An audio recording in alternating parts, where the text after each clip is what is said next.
Hey everyone, I'm back, and today we're going to be talking about MaXXXine, and this movie came out in 2024, and it's the sequel to X, this one right here. And this is the third installment in Ty West's X trilogy. I think that's what it's supposed to be called, where the first one was X, and then the second one was a prequel, Pearl, and now we have MaXXXine, which is a sequel to X. If it sounds a bit confusing, there's a way to describe it, and once you get it, you get it. And I'm personally not huge on these movies.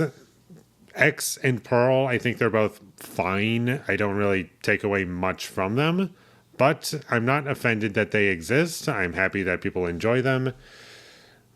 And there are some things that I did like about this movie, but overall, I didn't really take away much from this film at all. It was entertaining for a good amount of it, but unfortunately, it just kind of doesn't really do much to keep me entertained, and everything that it's doing just feels somewhat random, and it doesn't really feel as though it has much purpose in terms of doing what it's doing. And to tell you the truth, and I'm pretty sure a bunch of people are going to disagree with me on this one, maybe not, but out of the three movies in this trilogy, X, Pearl, and this was my least favorite. It just did the least for me from memory, and I don't have X and Pearl memorized, but I think I like those a bit better, and I was a bit more entertained, and there are scenes I can at least remember for the most part, whereas this, it was kind of just, well, not forgettable, just really infuriating and stupid, and just got dumber and dumber as it went along.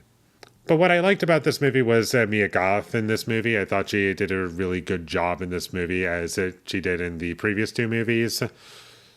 She really sells this character, and she's entertaining to watch, and you do feel like she's playing a character. And I do like how this movie is trying to do something a little bit different, and we have like different sets. It's not just trapped in like one small location. And I believe this movie had a bigger budget. It had $10 million behind it this time. And I believe the budgets for the first two movies were much smaller than that. I could be wrong. But I also kind of appreciated that this movie did try to have a style to it.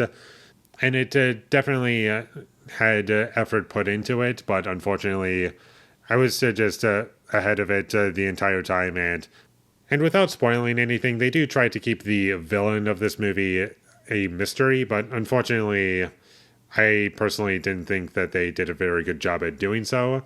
Just how they presented him visually, I felt as though they should have shown less, and also the way they chose to build up the big reveal was sloppy, and I pretty much guessed what it was going to be very early on, and that was very disappointing for me. But at the very least, this movie had some fun gore and violence to it, and I was like, oh, that's kind of fun. And I did appreciate that this movie tried to make sure that the character Maxine was always being followed, or she was never safe. That much was done pretty well, I felt. But with that being said, that's about all of my positives. There are some memorable scenes for sure, but overall, I didn't really take away much, and the music choices were very distracting, and I honestly wish that they were much more restrictive with the music. And I wasn't scared by anything in this movie. It was just so in your face and hollow at times, and nothing was subtle about the movie. Kevin Bacon was in it, and he was kind of annoying. And there were some flashbacks in this movie that didn't really do much for me. Not that they're a huge part about the movie, but they're still in the movie, and they don't need to be there. I also found it, and like I said earlier, this movie just gets dumber and dumber as it goes along, and for the first, 25, 30 minutes or so, I was with it, and then after a certain thing happens to a character that's just a random person that is going after Maxine, it just got dumber and dumber as it went along, and I didn't like any of the characters. Wasn't really attached to anything in this movie. It was just very forgettable and exactly what you would expect from something like this, and it just did nothing for me, and it was very disappointing. There were also some moments where it was trying to be funny or slightly comedic, and those moments felt completely flat for me. And there's a lot of things, like I said earlier, that were just in this movie, but didn't really serve much of a purpose at all. Like, why are there so many characters in this movie? They don't serve a purpose. So why are there things like this and that in the movie? They don't serve a purpose, and there's no real resolution to a lot of things that the movie is showing off or maybe possibly hinting at being a setup. It just feels like wasted time, unfortunately.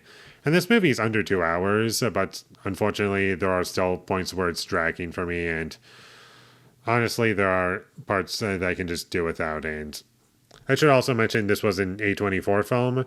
Usually like their stuff, but that's not a rule that just because it's an A24 film, I'm going to like it.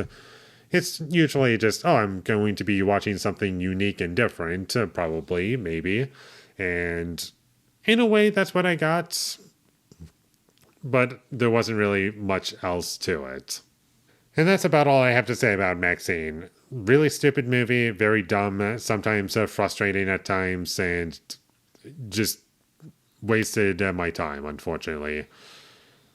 If you want to watch it, it's currently on HBO Max, so if you want to check it out, there's a way to do so, but I'm personally never going to watch this movie again, and maybe if I were to watch the other two movies in this franchise, like X and Pearl, maybe I will say, okay, those movies are not as good as MaXXXine, and I will end up giving MaXXXine a little bit more credit and say that it's my favorite in this trilogy, but unfortunately, I don't really want to revisit those two movies. I think I'd much rather just stick with what I have and just let it be how it is. So, with all that being said, I'm going to give MaXXXine a 4 out of 10. Thank you for watching my videos. As always, if you enjoyed this review, be sure to leave a like and comment down below your thought of MaXXXine and my social media links. They will all be in the description, so follow me there. And last but not least, subscribe to be a part of Foley Nation, and I'll see you when I get my next review up, and that is going to be for Honey Don't. So look forward to that, but until I get that up, thank you for watching and have a great day.